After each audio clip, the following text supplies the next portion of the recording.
हाटी समुदाय ने अब ऐलान कर दिया है कि वह अब किसी के बहकावे में नहीं आने वाले। 11 मार्च का विधानसभा घेराव मुख्यमंत्री के आश्वासन पर स्थगित किया गया है। सिरमौर हाटी विकास मंच ने शिमला में जल्द ही महाकुंभली करने का ऐलान कर दिया है और कहा है कि इसमें हजारों की संख्या में हाटी अपनी भागीदारी सुनिश्चित करेंगे। यह फैसला आज शिमला में हाटी विकास मंच की बैठक में मंथन के उपरांत लिया गया है। हिमाचल प्रदेश के सिरमौर जिले के शिलाई में हुई हाटी महाकुंभली बैठक में हाटियों ने पहले ही साफ किया है कि यदि जून माह तक गिरिपार क्षेत्र को एसटी का दर्जा नहीं मिला तो हाटी समुदाय के लोग हिमाचल छोड़कर पड़ोसी राज्य उत्तराखंड चले जाएंगे। आज बैठक के उपरांत हाटी विकास मंच के सलाहकार डॉक्टर रमेश सिंगटा ने कहा कि अब हाटी किसी के बहकावे में नहीं आने वाले तथा आश्वासनों से काम नहीं चलेगा। जुलाई से पहले गिरिपार क्षेत्र जनजातीय क्षेत्र घोषित हो जाना चाहिए। उन्होंने साफ शब्दों में कहा कि सभी हाटियों ने मिलकर फैसला लिया है कि गिरिपार क्षेत्र को यदि एसटी का दर्जा नहीं मिला तो गिरिपार क्षेत्र का हाटी समुदाय हिमाचल छोड़कर पड़ोसी राज्य उत्तराखंड जाना पसंद करेगा। उन्होंने कहा कि जल्द ही शिमला में भी महाकुंभली का आयोजन किया जाएगा, जिसमें हजारों की संख्या में हाटी यहां पर एकत्रित होंगे। साथ ही उन्होंने कहा कि मुख्यमंत्री के आश्वासन पर विधानसभा का घेराव स्थगित किया गया है। अगर उनकी मांगे नहीं मानी गई तो आंदोलन को और उग्र करने से हाटी पीछे नहीं हटेंगे। रमेश सिंगटा ने कहा कि जन जागरण अभियान का भी जल्द ही आगाज किया जाएगा, जिसके तहत कॉलेज और महाविद्यालय में पढ़ रहे छात्रों को जागरूक कर इस आंदोलन से जोड़ा जाएगा।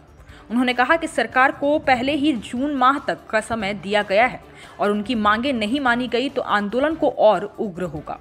सबसे पहले तो आप सभी का बहुत बहुत आभार, आप लोग आए, कवरेज आपने दी।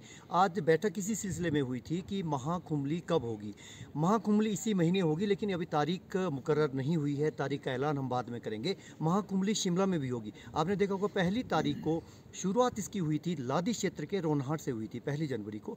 दूसरी महाकुंभली हमारी शिलाई के भीतर हुई थी, जिसमें आपने लोकतंत्र का एक दूसरा रूप भी देखा। वहाँ पे सभी राजनीतिक दलों के लोग आए थे, लेकिन उनको 4 घंटे तक लोगों की ताकत के आगे हारना पड़ा। उनको वहाँ पे हाटी के जो समुदाय की जो लोग थे उनकी जीत हुई थी और कहीं ना कहीं वहाँ पे सियासत हारती हुई दिखाई दी थी। इससे आगे जो तीसरी महाकुंभली हुई थी वो पझौता में हुई थी। वहाँ पे हजारों लोग उसके गवा रहे हैं। वहाँ ये लोगों ने तय किया कि अगर 6 महीने के अंदर ये नेता लोग नहीं करते हैं कुछ भी तो छिंगा और बांजा, हुक्का पानी इनका बंद कर देंगे, इनके लिए दरवाजे बिल्कुल बंद कर देंगे। सीधा सीधा और कड़ा संदेश वहाँ पे दिया गया।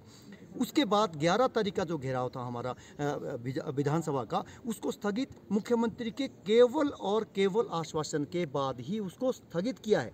हम फिर कहना चाहते हैं केवल स्थगित किया है। अगर केवल लारे लपे चलते रहे, लेकिन उसके बाद आपने देखा, आप सब लोग गवा रहे हैं, हिमाचल प्रदेश विधानसभा में पहली मरतबा ये 25 से 27 मिनट तक एक ही सवाल पर चर्चा हुई। लेकिन हमारा असहमति है, हमारी रोष है। जनजातीय मंत्री हैं हमारे डॉक्टर मार्कंडे साहब, रामलाल मार्कंडे साहब, वो पढ़े लिखे मंत्री है, लेकिन उन्होंने जिस तरीका पक्ष रखा हम उससे बिल्कुल सहमत नहीं है। उन्होंने कहा कि आदिम समाज वहाँ पे नहीं है, प्रिमिटिव सोसाइटी नहीं है। उन्होंने कहा कल्चरल आइडेंटिटी नहीं है, वो गायब है। ऐसा उन्होंने बिल्कुल फैक्ट्स में नहीं कहा है।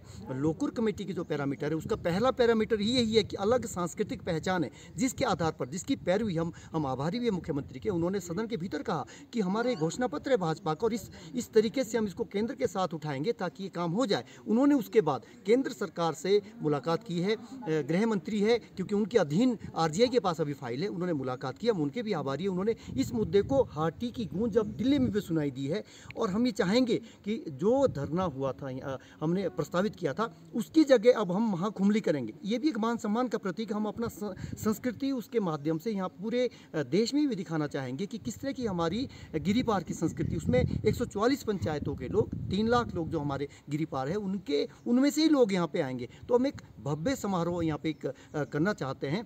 अगर फिर भी हमने ये अल्टीमेटम ये बिल्कुल दिया है, केंद्रीय हाटी समिति जो हमारी सर्वोच्च संस्था है, दूसरी हाटी विकास मंच, ये 2 हमारी संस्थाएं हैं, मिलके काम कर रही है। इसमें बहुत अच्छे लोगों ने पहले भी काम हुआ, हम ये नहीं कहते कि पहले काम नहीं हुआ है, लेकिन जो आपने सवाल उठाया है, अगर ये फिर भी नहीं हुआ, लोग अब इन नेताओं के आश्वासनों से ऊब चुके हैं। अब आर्या पार की होगी।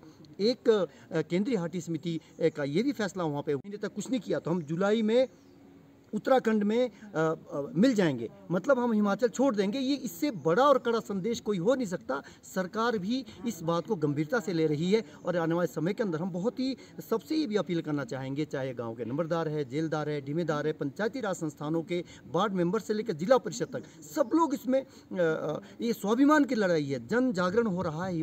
हिमाचल प्रदेश का ये पहला ऐसा जन जागरण है जिसमें लोग अपने स्वाभिमान का एक जागरण हुआ है। राजनीतिक दलों से ऊपर उठकर लोग, इसमें सभी दलों के शामिल है, इसमें एक दल का ये कार्यक्रम नहीं है। और हम ये कहना चाहेंगे जो कुछ लोग केवल राजनीति इसमें कर रहे हैं वो इसको राजनीति ना करें, इसको कम से कम जो हाटी का झंडा है वो राजनीतिक दलों से ऊपर उठकर इसमें बात करें। और आने वाले के समय के अंदर आप देखेंगे ये आंदोलन और तेज होगा। सवाल उठाए हमारा गिरी पार के जो लोग हैं, यहाँ पे एक आंकड़ा भी आया, लगभग 1700 स्टूडेंट हमारे यहाँ पे रहते हैं जो गिरी पार के हैं, कॉलेजों में पढ़ रहे हैं, विश्वविद्यालय में पढ़ रहे हैं।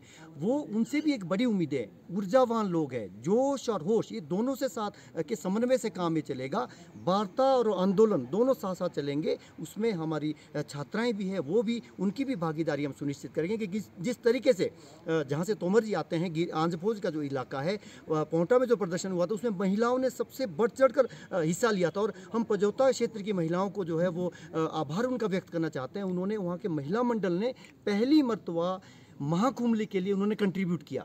तो हम सभी गिरी पार के जो बुद्धिजीवी लोग हैं, आदि आबादी महिलाएं, उनसे भी ये कहना चाहेंगे कि आप हमारी जो महाकुंभली शिमला में होगी उसमें भी आप बढ़ चढ़कर भाग लें और हमारे इस महाकुंभली आंदोलन को सफल बनाएं।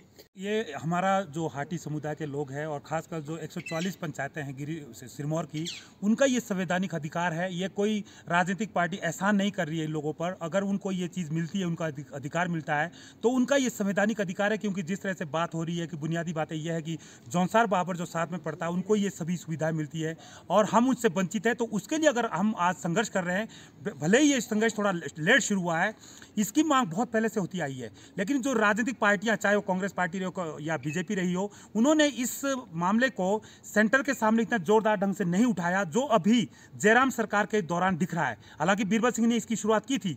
अब जो 11 मार्च का जो हमारा एक विधानसभा का घेराव का प्रोग्राम था वो इसीलिए टाला गया है कि जयराम ठाकुर जी के बात का मान रखते हुए, उनके बात को विश्वास में लेते हुए कि उन्होंने कहा है कि हम आपके मुद्दे को जो है सेंटर के सामने जोरदार ढंग से उठाएंगे। हम इस हक में है कि हाटी के लोगों को उनका अधिकार मिलना चाहिए। तो उस बात पे हम विश्वास करते हुए, और जिस तरह से उनके बयान भी आ रहे दिल्ली से आने के बाद, उन्होंने कहा है कि उनके इस मुद्दे को उठाया भी गया है। तो हम चाहते हैं कि प्रदेश की सरकार भी, एमपीज भी और विपक्ष भी, इसमें सभी लोग साथ दें, क्योंकि ये सभी के अधिकारों का, सभी के भविष्य का, सभी के जो संवैधानिक उनके अधिकार थे उनका मामला है। तो अगर ये लोग सारे उठ के एक आवाज में बोलते हैं तो हम इनका भी सम्मान करेंगे, मान सम्मान करेंगे, इनका भी हम धन्यवाद करेंगे। तो इस मुद्दे को लेकर हम सब एक है और इसमें किसी भी तरह की ना तो पार्टी की बात है ना कोई दल की बात है, हम सब एक है। तो अगर हाटी एक है तो सबकी आवाज भी एक है, सभी की मांग भी एक है। हिमाचल प्लस न्यूज के लिए शिमला से पुष्पेंद्र चौधरी की रिपोर्ट।